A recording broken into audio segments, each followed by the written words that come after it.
Hello, everyone, and welcome to Fearlessly Authentic. I'm your host, Jody Harrison Bauer, and I'm so happy to have you join me today for an amazing show with Gabrielle Stone. But before we start, if you are a new listener, welcome, welcome. This is the show that will educate, empower, entertain, and inspire you to live the most fearlessly authentic life. Because in my opinion, why are we all here if we are not living our most fearlessly authentic life? Easier said than done, which is why I have this podcast. So just a reminder also to please rate, review, and subscribe. We have a 5-star rating. You can find the podcast, Fearlessly Authentic, and you can find me at Jody Harrison Bauer on all social media platforms and on YouTube. So you can check out me and my guest during the interview. Check us out. Don't do it while you're driving at YouTube at Jody Harrison Bauer. So I want to get right into introducing my guest today, Gabrielle Stone, who I came across on TikTok, and I just loved her story. I loved what she was talking about. It's a story of love and really embracing your fear and exploring who you really are to come out at the other end more evolved and in love with yourself. So a little bit about Gabrielle before we start. Gabrielle Stone is no stranger to the world of entertainment. Growing up on set with her legendary Scream mother, Dee Wallace, from Cujo and E.T., she had days of licking off mommy's fake blood and watching behind-the-scenes movie magic. Seeing the world with mom and dad gave her the travel bug at an early age, until Gabrielle experienced a real-life horror when she lost her father suddenly at age 7. After many years in the industry herself, Stone transitioned from meaty acting roles to writing and directing. Her award-winning films It Happened Again, Last Night, and After Emma gained her awards for writing, directing, and acting. But she had a bigger role in life that would soon present itself. Freaking badass. After the rug was vigorously pulled out from under her when her husband's affair came to light, she found herself falling into the arms of another man. After a second failed attempt at love and a massive heartbreak, she decided that instead of landing flat on her ass, she'd make a career out of it. And so came the birth of the book, Eat, Pray, FML, where she shared all the mistakes, all the lessons, and most importantly, how she became a fearless leader from it all. When fans around the world demanded more, the highly anticipated sequel, The Ridiculous Misadventures of a Single Girl, and the podcast FML Talk were born, and Gabrielle soon realized that her broken heart had bloomed a movement. I'm so sorry. Let me, take you to dinner, and it just, very toxic ways to fix the problem at hand. And I kind of just always told myself, we'll go to therapy, we'll work through it. It's not the easiest career to watch your spouse be in. And things kept progressively in that department getting worse. And I think that was kind of like the first big red flag in the relationship, for sure. I've heard that type of thing before. I had it in my marriage. I'm now married again, but when I was married for 17 years, it was the same thing. It wasn't never a cheerleader for me. And in all this searching that you've done on yourself, and you've done a lot, what causes women to be in relationships like that?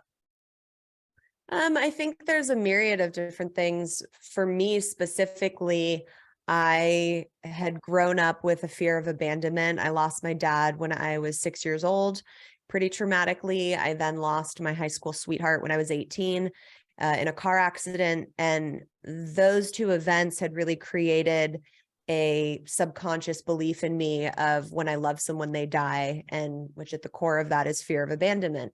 So I had been unconsciously attracting men into my life that were going to prove that belief to me in different ways. So I attracted my ex-husband, who abandoned me in the most heinous way possible by betraying my body and my trust. After that, I attracted another man, which I'm sure we'll get into eventually, who abandoned me before we were going on a trip to Europe. So for me, I was in those relationships because I hadn't healed that part of myself to be able to attract something different in the future. But I think people end up in these relationships because they either don't know their worth or they're deciding to settle, and maybe this is good enough, even though it's not great, or we want to be loved and in love so badly that we put these blinders on and excuse behavior that's really not excusable. And so when you married your first husband, he seemed to be the picture perfect thing. Your mom even said he's going to be the one for her. She's going to marry him. Was it that you wanted to please the other people around you? Is that why you chose him, do you think? Because then you admit, I really wasn't in love with him. And I think that's a very common thing too, is that we fall in love or we love that person, but we're not truly in love. And then we experience true love, like we're going to get into. So that was actually, and I love how you thanked him, but going back to when you made that decision to marry him, you thought this would be it, right? This was going to be the relationship for you, or did you have any type of hesitation about it? No, I mean, I think at the time I thought I was in love with him and everything seemed really great, other than the contention around my career and the problems that brought up in our marriage, or in our relationship at the time. And I think for me, I was very clear that this was like the person that I was going to be with. Deep, deep, deep down, like deeper than I would have been able to consciously acknowledge or realize, I think I, in the depths of my soul, knew that this wasn't going to be forever. But there's no way in hell I would let my brain realize that or entertain that notion, once we were all wrapped up in planning this wonderful wedding. Yeah. Again, as a much older woman, I'm 62. I can relate to so many of the feelings that you had in that marriage, in everything that you went through, except for the cheating part. And I want you to explain to everybody listening what exactly happened. What was the demise of your relationship? Well, the cheating is all written about in the first 2 chapters of the book, and I really wasn't planning on doing that at first. I was kind of just going to say, so I got cheated on, I got divorced, and then all this stuff happened, because that's really like where the story is. And my girlfriends were like, no. Like, this was like watching an episode of CSI. Like, you have to write about this. Yes. So I did go back and write about it. But more or less, I found all the receipts when he was on a work trip, and it just kind of unraveled from there and became very clear what had been happening for 6 months and who it was with. And I found all of the proof and the evidence that I needed. And that was all I really needed to file for divorce. I mean, I was very thankful, because if he wouldn't have made it so easy for me to walk away, I don't know how long I would have been stuck in that relationship trying to make it work, because I felt like I had made this commitment and we took vows. So we should be like continuing to go to therapy for years on end. And it would have been a really terrible situation for me. So I'm very thankful to him and the girl that he was in a relationship with for kind of giving me my freedom back and giving me a second chance at life. I love the way you looked at that, because I think so many women who have gone through this don't realize this until it's over for a while. And maybe it took everything that you went through to realize that. But I know you're probably sick of people telling you this from reading the book. You are so brave. And no, that never gets old. Okay, good. You are so brave. And to have said, you know what, this isn't for me, I'm better than this. And you hadn't even started to peel away all the layers yet. But even in that point, you weren't saying to yourself, oh, I want to work on this. Oh, I want to take him back. Oh, I'll overlook the cheating. Oh, I'll overlook all the bullshit he's telling me. He really loves me. No, you knew it. You deep down knew it, that this was not going to be for you. And you filed for divorce. And I was so proud of you. I was cheering you on as I was reading the book, because it's a tough thing to watch your child go through something like this, because all we want as moms is for our children to be happy, because we are only as happy as our saddest child. So I was looking at it from my standpoint of going through a divorce, and for all the girls out there, or thinking about my daughters going through something like that. You know, it's heartbreaking. So you were very brave, and I felt like you were really starting to stand in your truth. And I was like, you go, you go. I just Yeah. thought it was great. And I think so many women are afraid to step into that truth and hold on to that power and say, I'm not going to take this. I'm better than this. And I think a lot of it has to do with you being this extremely brave woman and having an amazing role model as your mom. She said, I'd love to meet her. Yeah, I do agree with that last part. I think that she, at a very young age, taught me through, our life experiences from losing my dad and that whole scenario, how to kind of like push through life when it throws bombs at you, Yeah. and how to not be a victim, but use the situations that happen in your life to really shape you as a person and make you stronger to like push you off to that next point of your life. So what happens next? Tell us what happens after you file for divorce. I filed for divorce and drove away from my house thinking this is going to be like the beautiful new beginning I've needed. And thank God I got out of that when I did. And I'm going to be single for at least a year and focus on myself because I'm never single. And the universe said, haha, fat chance. And I met a guy, and we fell madly in love with each other over the span of 5 days. And it became this kind of whirlwind romance that went from 0 to 100 of like, meet my family, I'm going to have babies with this person, like we're done. And suddenly it all made sense why I had to like get cheated on and leave my marriage so that I could meet this person, and all was well. He invited me on a month-long trip to Italy.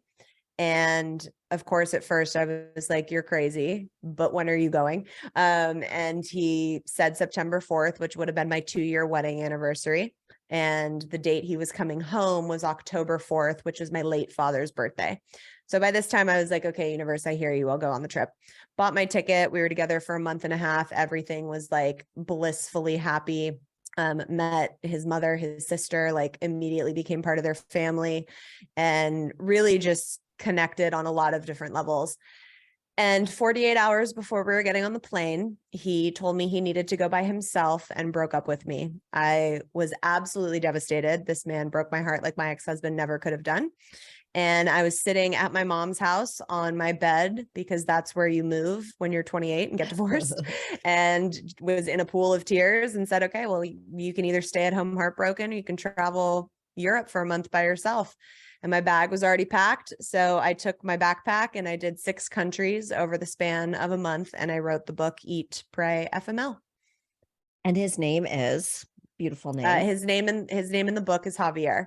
Okay. All right. Oh, well, I didn't know that was okay. I should have realized that that's not his real name. Yeah. All the names in the book are changed. Oh, they really are. Okay. You Yeah. really did change everybody's name. Okay. All right. I didn't know that. So that again was a very brave move. And I could hear when you were talking about your mom, she didn't really want you to go, but she really wanted you to go, because Yeah. it's very hard to let go of people we love so much, but we know that this has to be, now this is your time to understand who you are. And hopefully you come back. There was no way you could have come back the same, although maybe some people do, but you were so open to exploring. And how afraid were you to do something like this?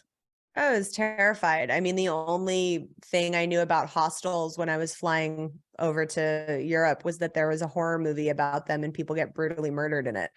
Mhm. Like I had seen Taken. I was like, this could go I very know. I was badly for surprised that you me. were staying in a hostel. But Yeah, I mean, especially with the way my life was going, like this could have gone very downhill quickly. But I just knew in my heart that whatever I was going to experience on this trip was going to be very impactful and very important and healing for me as a person. And I knew that if I could write that in a story, and in a book form, that it could probably help and heal a lot of other people that were able to read it as well. did you know when you left that you were going to write a book? I know that you went to see the healer and she said, write, write, write, write, write. So can you get into that a little bit? Because that I love. Yeah, that was actually like months before the whole divorce even happened. Oh, okay. When I kind of was like suspecting that there was something off, but didn't really know what it was. And she's like, I really need you writing. I need you writing. I was like, I don't have anything to write about. Like, I don't have any screenplay ideas. Like, I don't know. And then of course I end up going on this trip a few months later, and the idea just hits me like, oh, I'm going to write a book. And I knew the day after he told me that he was going to go by himself that it's something that I needed to do. I just heard it and decided it. I went the next day and bought a leather bound journal and wrote 3/4 of it by hand on the trip. And it just was the most healing, therapeutic thing I could have done for myself. Being in real time, writing about my experience, but also just allowing your emotions to come out through your body physically onto a piece of paper. It's a big release, and it's a way to kind of process everything as you're going through it. Isn't it interesting to think that at 28 years old, you thought you knew yourself pretty well, and you're very insightful, and you believe that things happen for a reason. I'm the same way. I get it. I definitely aligned with so much of your thought process throughout, except that I never went to Europe by myself. Maybe I still will. Hey, there's always time. But there Like, is, it's solo never too travel late. is so life-changing. Like, do it no matter what age you are. I know my sister just went out to Sedona, and I'm like, I'm so proud of you. She's 58. And Yes, I'm I like, love that. and so I said, she's like, Jody, you should do it too. And I'm like, I think I will. I was going to take my daughters, Yeah. but maybe I'll just go by myself. My daughters can do it I'll do it with them another time, because Yes. that alone time, I think, is so important. But going back to your story, that at 28, you think, okay, I think I know most of what I should know about myself. I'm always looking inward. I think I'm aware, self-aware, but it is, you talked about the thought onion. Was that, I love that. And you talked about that throughout your book. And is that something you just created? I've never, I've heard about peeling back the layers, the onion, and so on and so forth. But I loved how you kept that consistent through the entire book. Could you share that with everybody? Yeah, it's something I came up with on the first day of my trip on the streets of London, trying to figure out what the hell was going on inside my head. And it's kind of an easy and practical way that you can dissect your thoughts and your feelings and figure out what's at the core of them. Because when we can figure out what's at the core of our thoughts and emotions, it gives us a lot of insight as to what we might need to heal to have different sort of reactions or emotions in the future. So it's called the thought onion. I always said I was going to rename it because I was like, this is such a lame name, but then I kept continuously doing it throughout the trip and it just stuck. I think it's and yeah, it's very sense. to the point and makes sense. But you look at it like the layers of an onion. The first layer is the superficial thought, and that's kind of your initial reaction, knee-jerk reaction that you have when you're in a situation. And it's usually very superficial. You peel that layer back and you get to the authentic thought. That's kind of like the emotion that's within you that is causing that reaction to come forward in the first place. And underneath that is the subconscious thought, which is where the real like meat and potatoes is at, which is usually a long-standing trauma or an unhealed unconscious belief. And when we can get to that and be aware of it and start to, heal that, there's a lot of opportunity to grow and heal and have different reactions in the future. I wrote so many of them down. I was looking through my notes to see which one I wanted to pull out, but I'll get to it as we keep talking. Okay. I wanted to go back to something that I started crying about at the beginning of the book. When you say to your soon-to-be ex-husband, you're filing for divorce and you're writing him and the woman he was with a note. And I think this is very important for so many people to hear, because it's a good way to heal yourself. So you are giving yourself the love, the respect to move on. You're not, you motherfucker, you're not doing any of that stuff, because that doesn't help you or them, right? So, and wishing ill on somebody is like not something I've ever done before, because it's just not good karma. And you talked about karma a lot too, but you wrote, thank you for giving me the ability to choose myself, to know that I am enough and that you did not deserve me. Wow. Thank you for showing me how strong I am, because I will come out the other end of this so much stronger than before. Wow.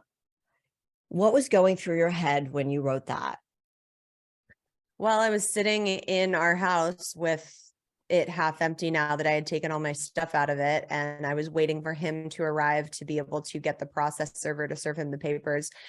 And I just had so much overwhelming anxiety. The only thing I could figure to do to get some of that out of my body was to sit down and write to them. This wasn't a letter I ever gave to them. I just published it in a book.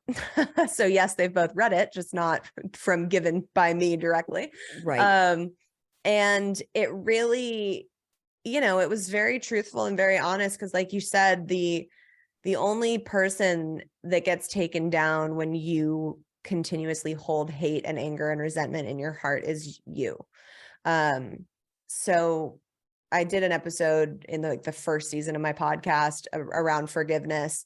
And it was one of our most highly debated episodes because some people really got it and understood it. And some people were like, F that. Like, I don't need to forgive people that have wronged me. And I'm like, no. Like, they're still shitty people. It's not for them. Right. It's for you. Like, the forgiveness is for you to move forward so that you can create the life you want and thrive. Like, it has nothing to do with them. They very well might not deserve it, but like, they're not walking around in their energy holding on to this hate for you or being like, oh God, she hasn't forgiven me. Like, they don't care. They're the people that hurt you in the first place. So it's really, for me, it was about kind of like getting all my thoughts and emotions down and then being able to release that in a way. Yeah, I went through something similar. I worked with a healer after my divorce, and I did everything I needed to so I wouldn't feel hatred towards my ex-husband, because it's such a bad thing to hold in your heart. Yeah. So we take off, we go and we meet with your friend from school and in London, and you're getting your footing, you're grounding yourself there. You're trying to figure everything out. You're like, oh my God, holy shit, what am I doing here? But it was a good place to start because you knew this was familiar to you. And so I want to go through like where you went, and if you could talk about a little bit how with each country you felt yourself evolving and becoming stronger and stepping into your strength and your power. Yeah. So, oh God, it's been a while. I'm like, Do you want me to help chronologically, you? where did we go? So I started in London, and then went to Amsterdam, Paris, Barcelona, Mykonos, Rome, and then Sicily. And it kind of, I didn't plan any of this. Like, I literally knew that I was flying to London because that's where mine and Javier's flight was originally going to then connect to Rome. So we flew to London and he went on to Rome and I stayed in London. And thankfully I have a girlfriend, from high school and college who lives there, and she welcomed me with open arms. And I was still very much like going out and doing my own thing and being alone during the day while she was at work. And it was kind of a get your feet wet in the shallow pool at first, because I had that comfort of not really fully being alone, but I was still by myself in a city across the world walking around on the daily. And I wouldn't decide what country I was going to next until I was in the place where I was supposed to be. So it was very like last minute, which is opposite of how my type A brain normally works and plans, but was very, very good for me for that reason. And I feel like with each country I went to, Amsterdam, which was after, I stayed at this woman's house who I didn't know, but a friend of mine back home had known this woman and like set me up with her to stay at her house. So she was a complete stranger, but it was like, there was a little comfort there because my friend from home knew her. And so it was kind of like a little bit further outside the comfort zone. Right. And then when I went to Paris after that, that was my first hostel that I stayed in. And it just continued to kind of be like, okay, now she's ready for that next step. So it went like that for comfort with me. I think the main through line too that happened was, my first day in London, I was getting on the London Eye and I had this experience where this photographer was like taking pictures as people walked on, and he was like, oh, are you alone? It's just you. And I felt so self-conscious of being alone by myself.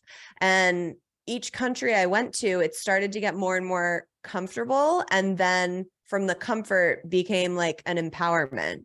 So it ended up being like, I felt like a badass for being alone and going and sitting at a restaurant and enjoying a meal by myself. I became the one at the hostels that was like welcoming the new people in to try and make them feel comfortable. So there was definitely a big shift there in my confidence. And I attribute that to solo travel, and which is why I tell everybody to go and do it at some point if you can, because I really realized how capable I was by myself. And not only how capable I was, but like how much I loved being alone. And really didn't have to be on anyone else's schedule, and like could finally be alone with my thoughts and really like find out who I was, because I was a completely different person than I had been thinking I was living back in LA with my ex-husband. You just completely opened up yourself to be vulnerable to Mm-hmm. every experience that you possibly could have. And I think that's so important as we get older, that we do experience so much, because with all of that experience, we allow ourselves to have richer experiences going forward. Whereas if we stayed in that shell, if you did stay married to your ex-husband, who you wouldn't be this person. So that's why I Oh needed my to write God, that. no. Thank you. Right. If you thought about who that woman was when you married him, like, you're so different now, right? So incredibly different. And I mean, you know, I do believe in everything happening for a reason, not in like the toxic positivity way, but I can look at even like the tragic deaths in my life and see how I've changed and grown from those experiences, and why they, in the long run, shaped me into who I am and like benefited me in some way. Um, and you can look at my life as a blueprint. Like, of course, I had to get cheated on and get divorced and then fall in love and get my heart broken and get sent on this crazy trip, because it changed my entire career and like healed me as a person and like gave me this like beautiful new life that I have now. It all makes a wild amount of sense to me. So there's that aspect of it. There's also looking at the trajectory that my ex-husband's life has taken, and the relationships that he's been involved in, and really just being so incredibly thankful that I got out when I did before he turned into who he's become, because it's scary. And I can't imagine being trapped in something like that. And to know that I was so close to it looking that way is really scary. And it is. I totally understand that. And when we step into our fear and we face it straight on, because the reason my show is called Fearlessly Authentic is because I was always afraid of taking risks. Mm, So in stepping into our fear and embracing our fear, which is what you did when you embarked on this solo trip, is when we walked into the light, we walk into the brightness, we walk away from the darkness. I always see it as walking through a tunnel and seeing the light at the end, because we are stripping off all the layers off the onion, or off our clothes, or whatever it might be. Whatever it is inside of us, we're stripping ourselves of it, and we're walking into the light where we can feel our most authentic self. yeah. And there are always going to be times that we're scared. I'm sure you have faced fear many more times since the trip, right? Oh yeah, many more. I think fear is a part of the human existence and the part of life. It's just a matter of recognizing if that fear is there to push you, and if it's false evidence that's appearing real. And it's there as a challenge to walk through, because when you walk through that fear, the magic is always on the other side of it. Or if it's a fear of something that's like actually valid, that's you know, kind of like an intuition and warning you of something. But yeah, I think fear is part of being alive, and as long as we are making decisions and creating from a place of love and not fear, I don't think fear is a negative thing necessarily. No, I think it's a beautiful thing. And so you also started reading. From being an actress, you read a lot of scripts. So you were like, no, I'm not going to read. So that was another thing that you sort of changed on this. You were going to write, even though this healer had said to you, I need you to write. I need you to write. And you're like, I got nothing. I got nothing for you. I have no idea what you're going to write. And that happens a lot when you go to healers, right? They tell you things. You're like, yeah, I have no Right. idea what you're talking about. Then you're like, oh yeah, that's what it was. So you read a book that I have not read yet. The Alchemist. And did that change you at all? You know, I really enjoyed it. I got a lot out of it, but my mom is a world healer. She Right. is a spiritual practitioner. So I can see why people who have not been immersed in that world would read this and be like, holy shit, this is life-changing. And like all of these principles are like knocking me on my ass. For me, it wasn't like that because I have grown up with my mom's Right. teachings. But it still was a very nice reminder of some of those principles that I might have not had at the forefront of my mind while being in like the depths of despair, of heartache that I was in. Right. And it's also, you know, it's a quest. The whole book is about a quest, and that's exactly what I was on. So I resonated with a lot of kind of like going on this epic journey to kind of rediscover yourself. What was the scariest moment you had on this trip? Like, was there one moment where you felt, oh, I'm really scared, I don't know what to do, like in fear of like your life? Because you mentioned it in the book, and I was just Yeah, there was a moment in Paris where it was just like, look, solo travel is very safe. This is the only time I've ever felt unsafe. And this was because I made stupid decisions. But I bumped into this guy walking on the street, and he was like, let me take you around and show you Paris, and like more or less walked me into like the drug dealing, like sketchy parts of Paris, which Paris is like, it's very romanticized in the movies. Like it was my least favorite. I found it a little sketchy, especially like the part that I was staying in. right. There were beautiful parts of it, of course, but like wasn't like the great romantic place that everybody describes it as, at least to me. And so that moment, and like not really knowing where I was and being with this person that like was kind of crossing weird boundaries with me, was definitely sketchy. And I was like, okay, well, this could be the moment where I die. Right. Not the smartest decision on my point. But apart from that, I would say the scariest moment for me was in Amsterdam, which was the second stop on my trip. I had come home from walking around that night and found out that my uncle had passed away from cancer.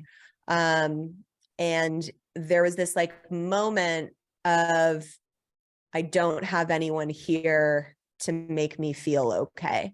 My mom was asleep. Like I probably could have called and woken her up, but like I knew that in LA it was the middle of the night. I wanted to call Javier, but like my ego or my heart wasn't going to let me do that. So that was the first moment where I was like, oh, I really feel alone, and had to sit with that and accept that. And those moments I feel are oftentimes scarier than being in a necessarily like unsafe physical situation.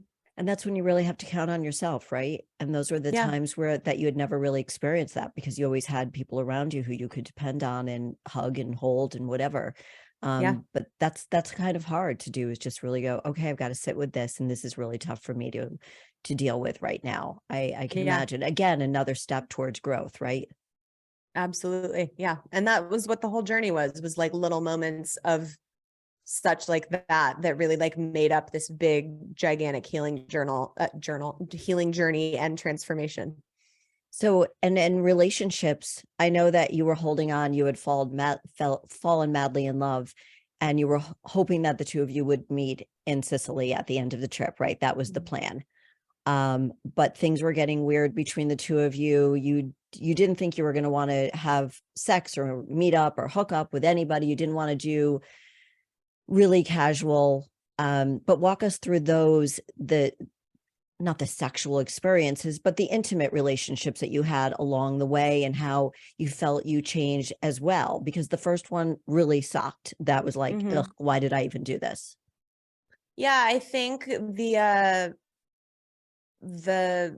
through line, and it's funny because this is what I get messaged about the most from readers, is them connecting with me going through and thought onioning the stuff around my sexual trauma that came out, and people really resonate with with that, which was surprising to me that was kind of like one of the big things that people really grasped onto, even in the sequel. I get messages about that a lot, but I think for me, the different intimate experiences I had on this trip, they each taught me something very valuable and important in a different way. And that's, it's the age old thing of like, well, can you really regret anything because, everything brought you to this moment and blah, blah, blah, blah, blah. Are there things I regret that I've done in my life? Of course. Like, you're lying if you say you haven't.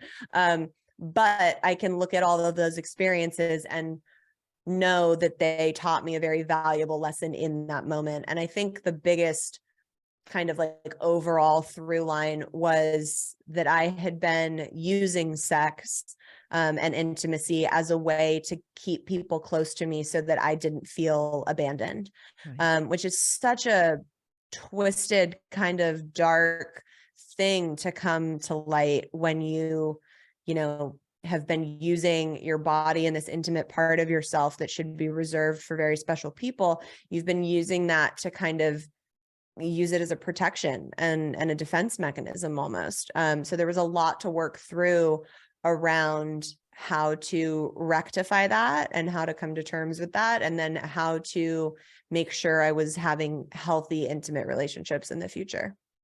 And did you feel like before you left Sicily that the last time the two of you were together, well, at least you thought that would be the last time. I haven't read the second book yet, the sequel to this, that that was the most intimate time you had with him before you left Italy? No, I think that and a lot of this like comes to light in the sequel. I think the intensity that existed between Javier and I sexually was because that was the only time I felt truly seen and validated by him.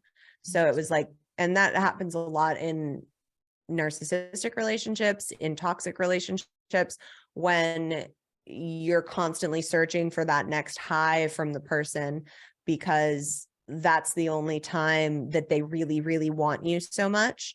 So you constantly want to be in that type of a situation with them. And it took me a very long time to take the love goggles off and realize that that's the dynamic that I had found myself in. Which so many women do find themselves in. It's tough to see outside of that because you're so blinded by them. Yeah, And absolutely. it's so hard to walk away. Yeah. I have friends that are in it right now and I'm like, guys, but you're right. Like, you can only say so much until that person decides they're done and decides they want to see it. Like, there's nothing you can say that's going to pull them out of it. There isn't, because I was in it and I have friends who have been in it, and I wait until they say, okay, now I need your help, or now I need to talk about, now I'm recognizing that this is what it is and what can I do? Yeah. One of the things that you mentioned also in the book, you had so many great quotes, is the first step towards personal freedom is self-awareness. I say that to my daughters all the time. Not necessarily in those words, but it's so true. And when was it along your trip that you started to realize that? I think pretty early on. I decided, if I'm going to do this and I'm going to be authentic to myself and to my experiences, I have to meet myself where I am every single day. And if that's wanting to cry for 6 hours and just sit at home and write, that's what I would do. If I wanted to go out and explore, go out and party and meet people, that's what I would do. But really being like honest with myself was a commitment I made pretty early on. And I think when you do that, you naturally become very self-aware because you have to constantly check in with yourself, especially when you're solo, because you don't have the distractions of all of these other people and comforts around. So you're becoming very self-aware. And through that, those check-ins with yourself, that's when you can start to really heal. And that's where the freedom comes from. Well, when you were on the trip, you were exploring yourself. You were trying to understand who you were, what you wanted, and just allow yourself to be you without anybody else, without trying to please anybody at all. One of the things you talk about is disappointing other people. And how did that change throughout the trip? I think I realized that it's always better to disappoint someone else rather than disappoint yourself. Um, and I still feel that way to this day.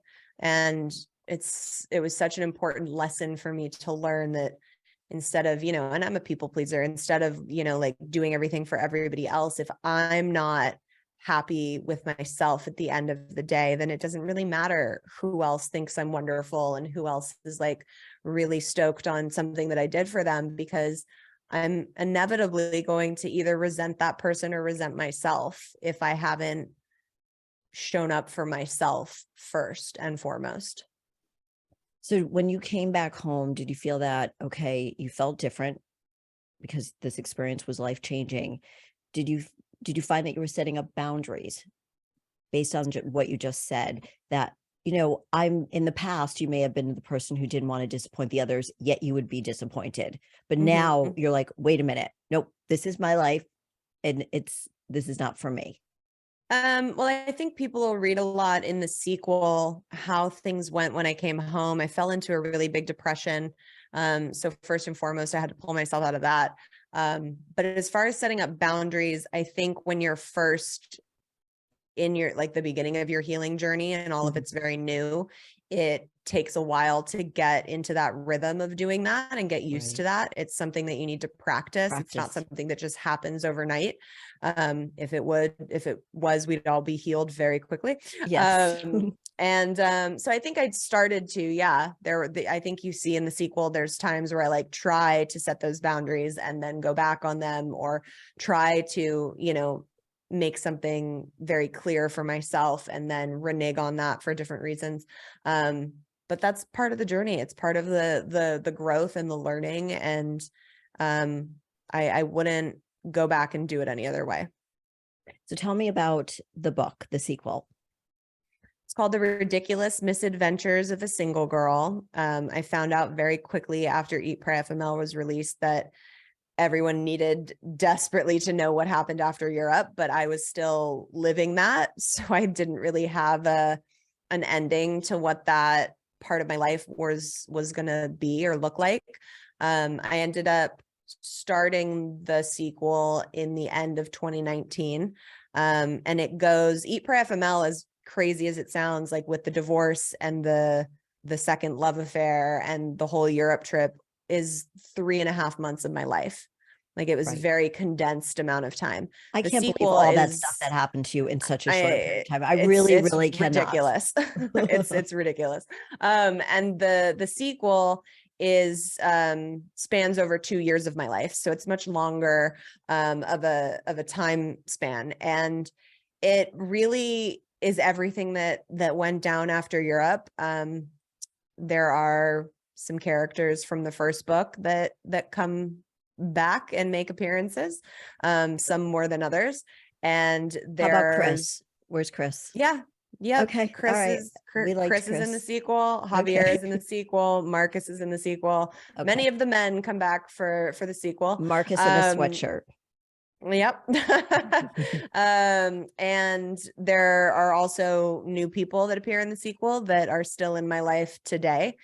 And it really, the second book, I think people really connected with it so much because it's Eat, Pray, FML finishes and like you feel like you've gone on this journey, and I return home and I've gained all this perspective and done all this healing. But the end of Ridiculous Misadventures is really like, and this is where the journey ends of that portion. Right. And it's a really special book to go back and look at, because it set up my life to where it is now, and I couldn't be happier with that. Well, I look forward to reading it. And tell us about the podcast as well. Yeah, so FML Talk started in the pandemic. Everybody was asking me to start one, and I was like, I don't know, everybody has a podcast. Like, I've been a guest on so many, like, what am I going to continuously talk about? And 5 seasons later, here we are. And it's become a really safe space for kind of like a weekly therapy with me dropping F-bombs and, being very like blunt and in your face as I am. I talk the same way that I write. It's very like, come and have a glass of wine with me and let's shoot the shit. And I bring some really incredible guests on that will tell very powerful stories, but still do it in a fun and lighthearted way. And it's become a really great way for me to be able to consistently put out content that I know is helping and healing people and stay in touch with all the readers that have come my way. Well, you inspire me and motivate me, and I'm sharing you with everybody. And I'm so grateful that we had the time to get together and talk about your journey and everything that you're doing. So I just have one last question for you before we end the show. And that is, what does it mean for you to live a fearlessly authentic life? I love that question. I think it means always acting and reacting from a place of truth and whatever that truth is for you. I know that it's tough for people, especially when you have kids or a significant other, like to always make sure to put yourself first. But I think that is so important to make sure you're giving yourself and your soul what you need before you show up for others, because then, if you're depleted, you're not showing up for the others the way that you want to anyways. And really knowing that like you came into this world with your soul, and that's who your first love and your first dedication should be to. So I think always being conscious of making decisions from a place of truth and respect for yourself. I love that. And thank you so, so much for being on the show. Where can people reach out to you? So I'm on Instagram at Gabrielle Stone, and I'm on TikTok at Gabrielle_Stone. The books are available exclusively on Amazon. The first is Eat, Pray, FML. The second is The Ridiculous Misadventures of a Single Girl. I also have a self-love healing journal called Fuck Off, I'm Healing. Oh, I love it. That's kind of like a step-by-step guide to help get you through some trauma and some healing that you need in your life. All of that can also be found on the website where we have all the merch, which is eatprayfml.com. And the podcast is FML Talk. It airs every Wednesday.